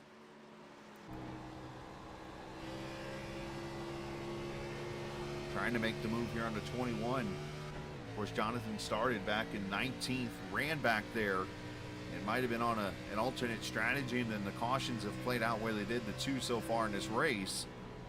And he has went to work and started passing cars.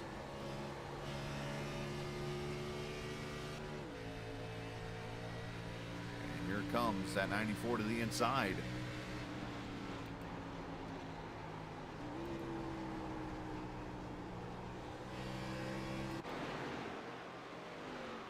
Deja vu, it's Martinsville all over again. Except this time it is the 87 up front, the 94 in second with 10 laps to go.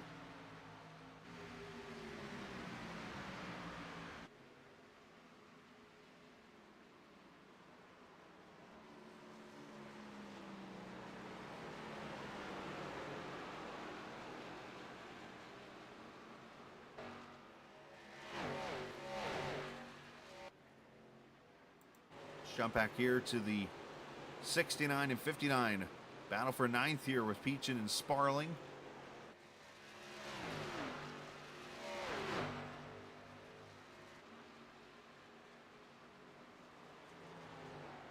Peachin just lost that spot to Tyler Pluff and fell back to ninth, and now has Sparling right there on his back.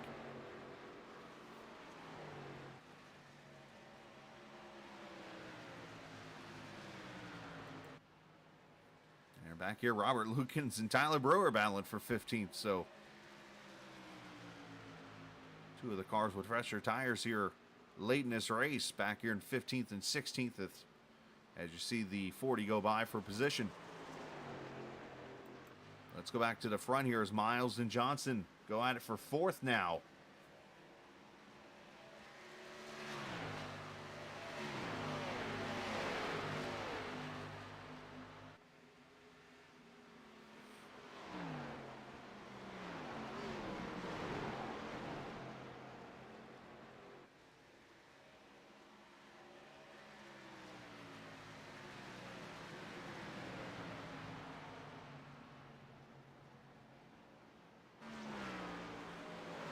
Those who have just joined us and you're curious, want to get you the information. Monday night, or Monday I should say, afternoon time, probably going to be actually around 11 a.m. or so, 10:30, 11 a.m. Not sure of a set time yet, but I invite you to come join us for the solar eclipse here on the Captain Esports Network. Going to be driving about 30 minutes or so to the south and east. I'm still trying to debate where I want to go.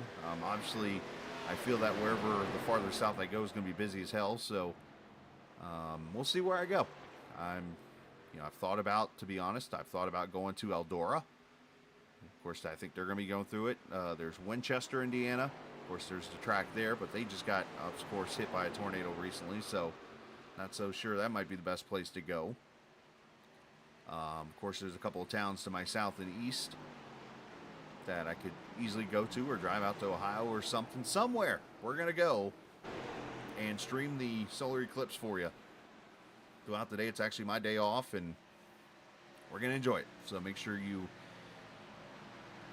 look for the link here. Probably the next day or so it will be in chat and here on the YouTube page for you to enjoy it. I'll be streaming it from my phone. We'll drive together, ride, whatever, to where we're going and chat. Who knows what we'll do. Might even get some karaoke or something. Heaven forbid we go that route. As Bryson and Miles and Johnson here battling for 4th, 5th, 6th. And let's add the 44 in there of Signs. He's actually a lap down in the 44 cars. Miles gets the apron there, trying to get that car to turn a little bit.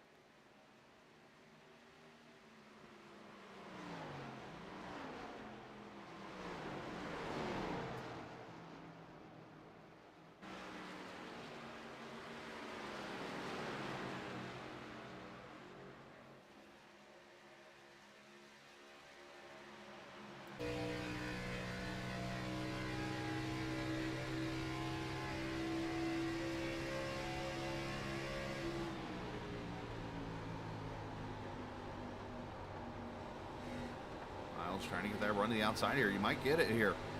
You can get that car to stick off the top side. Crossover coming.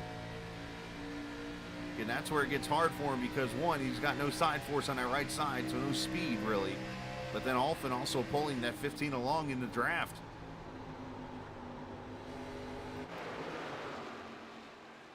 Oh, Alfin just got the outside wall. Gotta stay focused.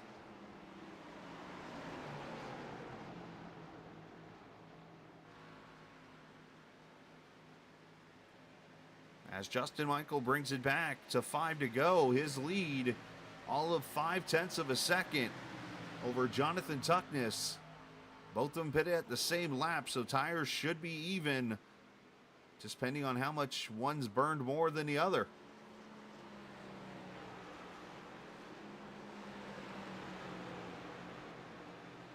Leaning on each other.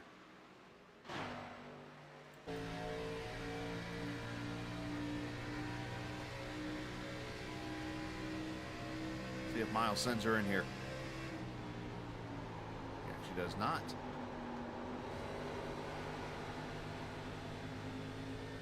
Bryson going to try to assist his teammate there, as Alex has always been one of those that will focus on his team more than he does himself. Very unselfish driver.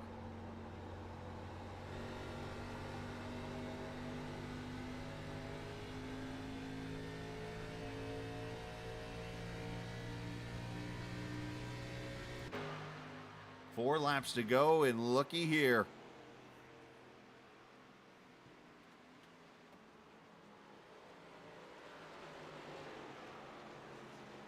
Oh, Michael slips up a little bit into the wall, and Tuckness is there ready to pounce.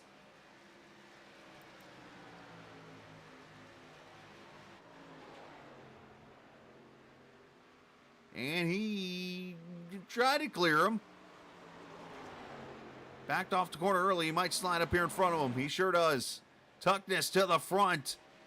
After starting this race in the back. Had to change up strategies mid-race after some cautions, and now has driven all the way to the front. And I'm pretty sure he's learned his lesson after last week at Martinsville, where he got loose, spun his tires coming off the corner, coming to the checkered flag. And Michael was able to squeeze it. Oh, look out. Michael sends her in there.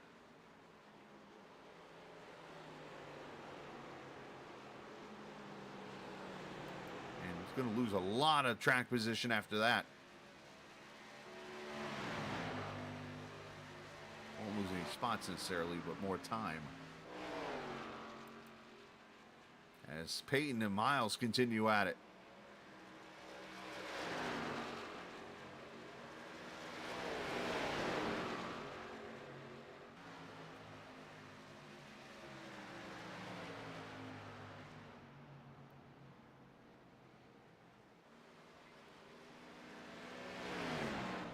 I think the great equalizer in this race is going to be the draft, believe it or not. As you see, Michael is up here trying to... we got snakes.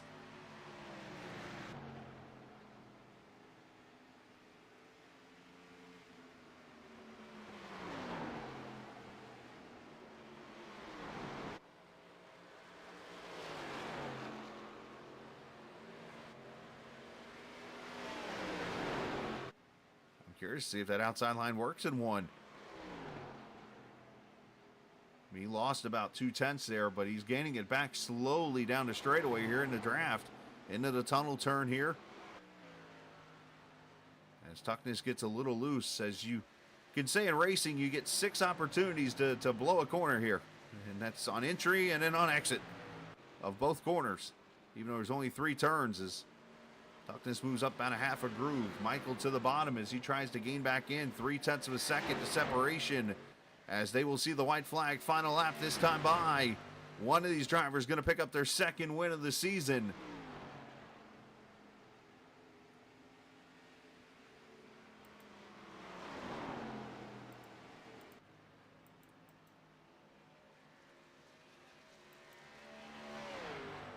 Tuckness flawless through turn 1 as Michael falls back another couple tenths.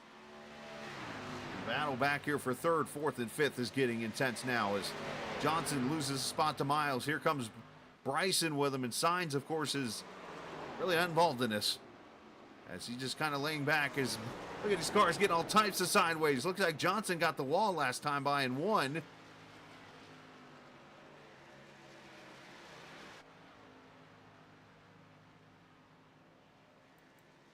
As look at 3 wide through 3. We'll come back to that as Jonathan Tuckness will score a 2nd win and get revenge from last week.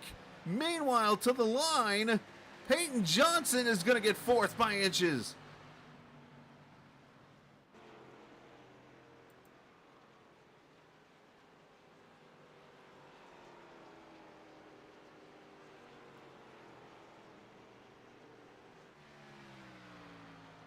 So Tuckness gets the revenge race after the Martinsville mishap, which could easily be his 3rd straight win. But instead, he has to take what he gets here as a little congratulatory bang there. Nothing wrong with that. As Michael continues his impressive start to his rookie campaign, missing the first race, and he's going to be sitting up there close to the top 5. But Tuckness going to take the... Well, I say top 5, he's already clinched a spot in the playoffs, but overall points, Tuckness is going to be the leader now of the playoff board, being the first repeat winner this season.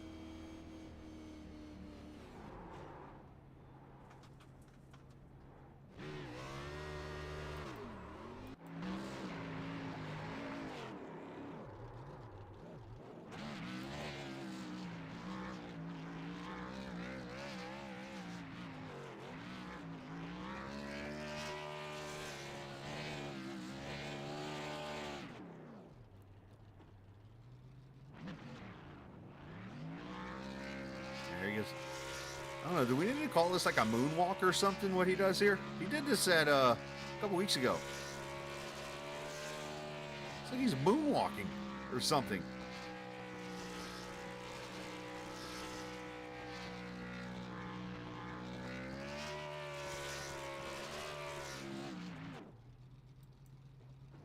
I gotta ask him about that.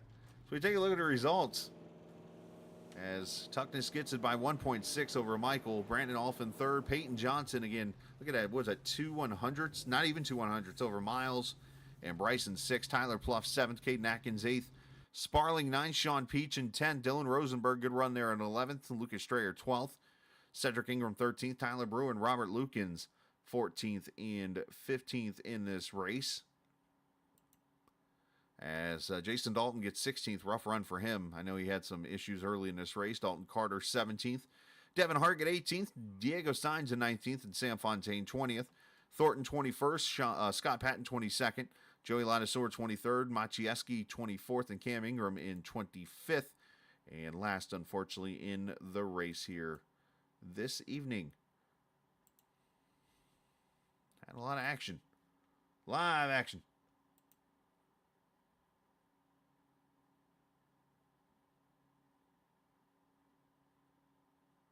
And, yeah, let's go talk to the drivers. That battled it out there for the win here this evening, including that close battle for fourth. Now, question going to be, is Brandon Alphin going to come over here to talk? He is. He is in the waiting room waiting to talk, and let's check in with the driver. Finishes in the third position here tonight. Brandon, obviously great run there. More importantly, I assume everybody's okay down there in Mount Washington.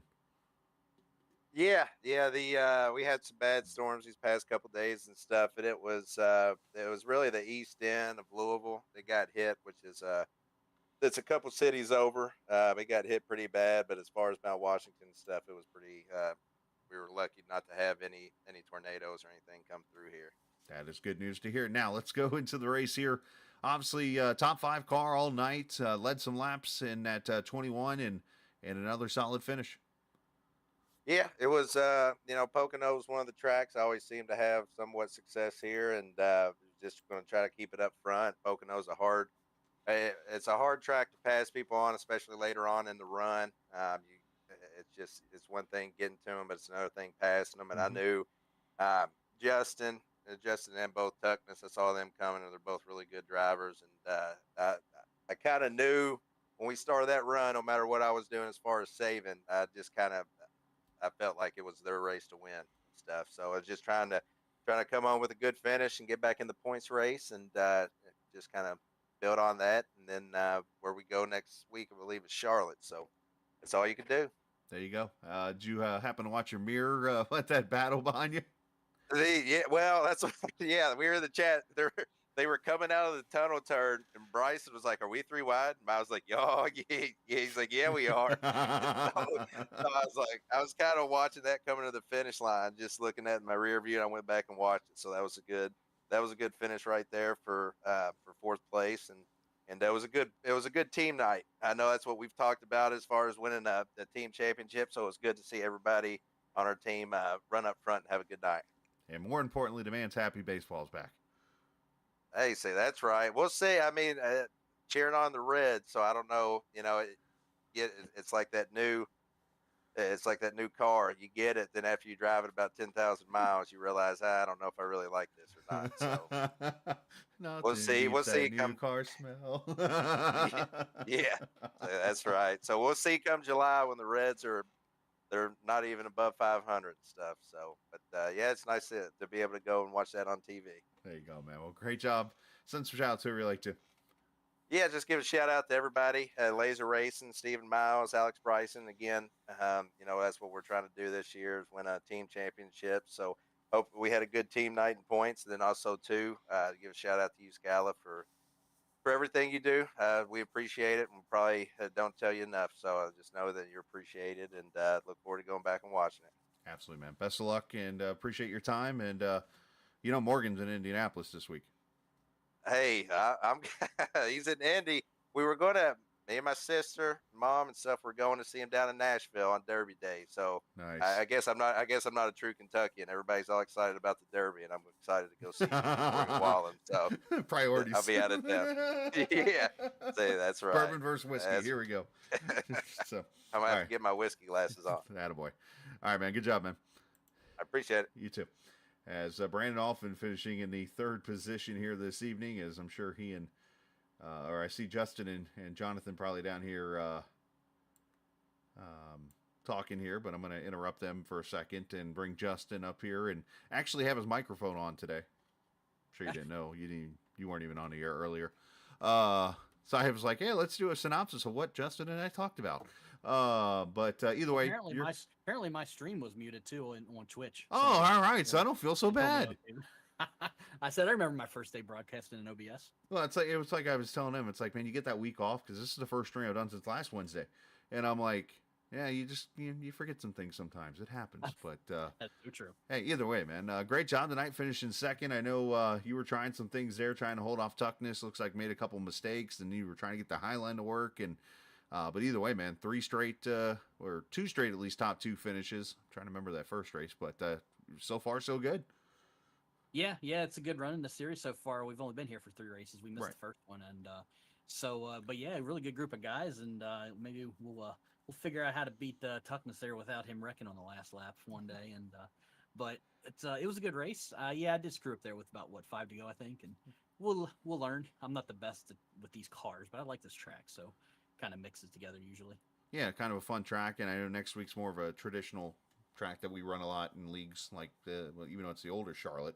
But either way, man, still a good battle here tonight. But you had a car that led a lot of laps here this evening. I know your teammate ran well until some unfortunate stuff there again with him. But either way, man, it's still a great race and a great effort tonight. Yeah, we appreciate it, guys. We'll be back next week. I like the quote cookie cutter tracks. They usually run pretty good there, so Charlotte will be fun. And if you say it's the old Charlotte, I haven't ran that. I'm sorry, it is the new Charlotte. I'm getting mixed up with Friday night. Sorry, they're at the old Charlotte. That can usually turn into multi-groove racing, so we should have some fun next week. It should be a good show. Yeah, absolutely, man. Well, great job tonight, man. Congratulations, and send some shout outs whoever you like to, bud. Yeah, just you guys for calling a great race. This is a great league to run in. Lots of competitive people, and Scott, I know he doesn't finish, but he paints an awesome car over at Scott Patent Paints, and all my guys over at Bandit Motorsports.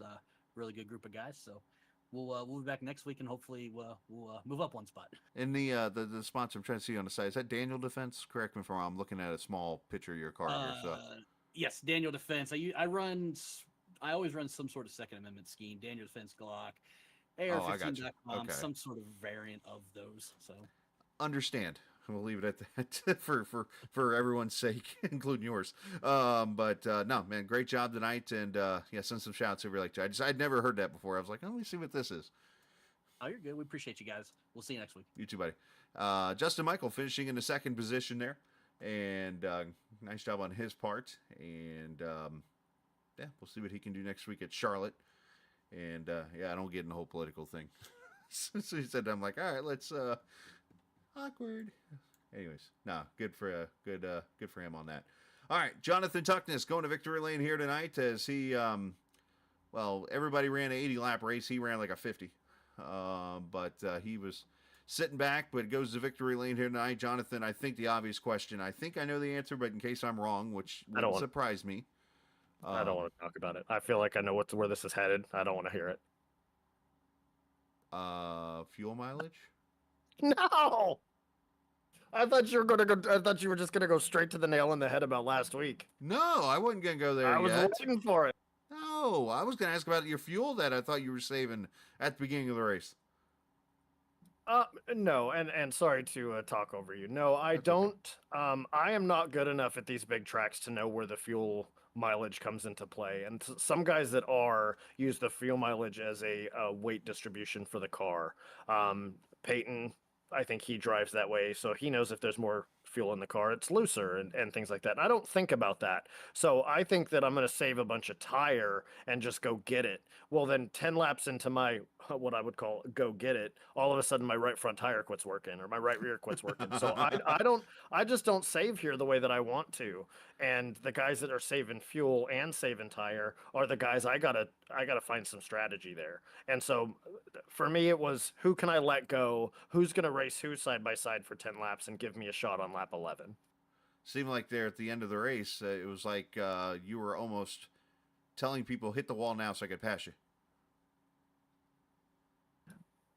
If only walls could talk, you could hear that I piped up to Justin and I said, listen, man, after last week, you can just go ahead and keep shoving that thing out about 4 or 5 more inches. I was watching, I think Golfin hit the wall and you passed him. Miles got the wall, you passed him. Michael got the wall, you passed him. Just like, yeah, everybody's hitting the wall in front. Not that you weren't going to pass them. I mean, you were catching all those cars, but it was just like they just kept hitting the wall and making it easy for you. But no, man, got to feel good to get 2 wins here in 3 races. I know you want 3, but 2 out of 3 ain't bad, as the song says. I'm very grateful. I'm grateful that I got a win at a track that I'm not comfortable at. That makes me feel good about the places I am comfortable: Richmond, North Wilkesboro, Gateway. I'm not saying they're going to be easy wins. I think Steven's going to figure out those tracks just as much as myself or Justin's going to, and those places are going to be really tough. I love racing there, and it's not necessarily about racing smart. It's about being out front when the cautions come. So to get a win on a place like this really means a lot to me. It sets me up for the rest of the season. Now to last week. Do you enjoy hot dogs? Chris, I'm going to tell you the same story I just told everybody in the race. I got done with that race, and I got in bed with my beautiful wife, and I said, honey, you got to watch this. And I showed her the video, and the video got done. And she said, go sleep on the couch. Wow! You got kicked out of the couch for that? Yeah, I was ousted. She knows how much I enjoy the racing, and I practice, and I'm good, and I whip, I mean, talk about whipping it out and stepping on it in front of everybody. That's fair. There was no excuse. It wasn't showboating. I thought Justin let me go. I'm like, surely he's going to give me a bumper and try to get back by me. He didn't, and I was like, oh man, I think I just counted the eggs before they hatched, man. It happens. I was more trying to sway it to the hot dogs or something at Martinsville, but it happens. But hey, great job. You got the win tonight, so great. Congratulations on that, and a great start to your season. And send some shout outs, whoever you like to. Oh, yeah, I appreciate that very much. Shout out to you, man. I think your broadcast is fantastic. Forgive me, it's Captain. You could please say it so I don't sound like a dork. Esports Network. It's okay. Thank you. I think that it's fantastic. I've been called worse.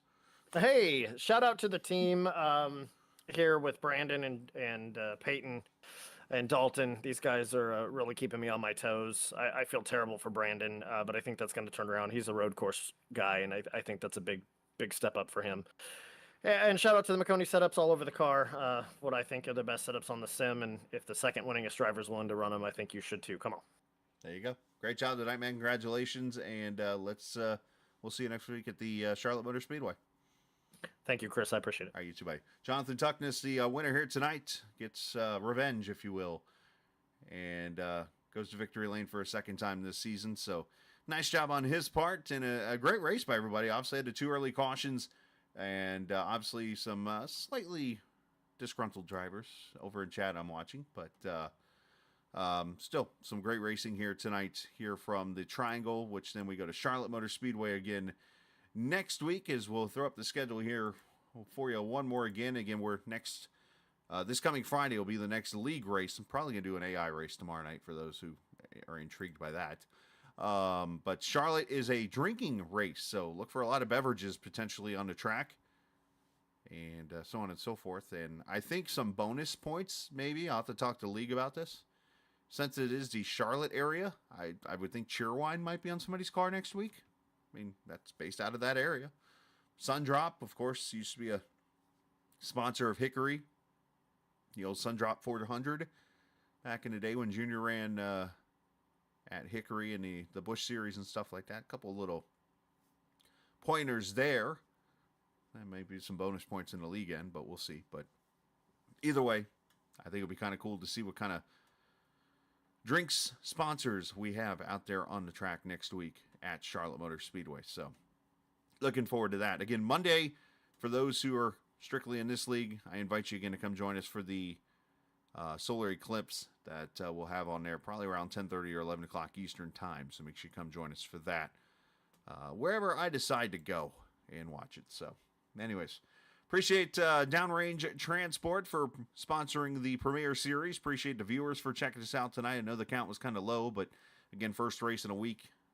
People aren't going to remember I'm on the air. So it's all good. But I do appreciate the viewers, as always, for hanging out and putting up with me and so on and so forth. But we're going to head out and go to Charlotte next Wednesday night at 8:45 Eastern time. And always remember, this isn't just a game.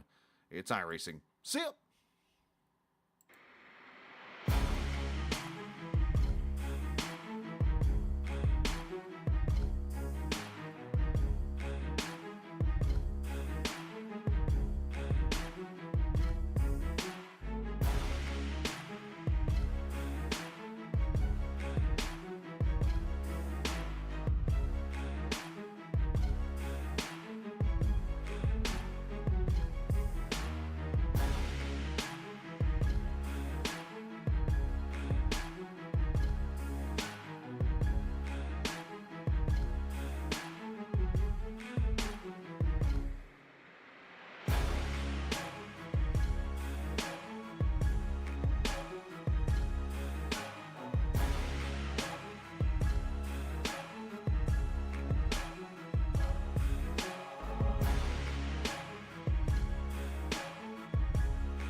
This copyrighted broadcast may not be reproduced, reused, or retransmitted in any form without the authorized written consent of Captain Esports Network. Captain would like to thank all of his loyal fans for your continued support, and he hopes you enjoyed today's broadcast.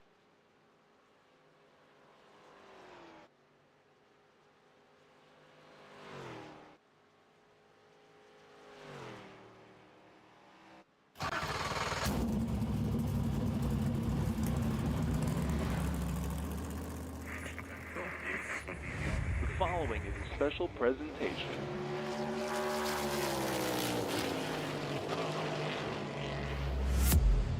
From the Captain Esports Network.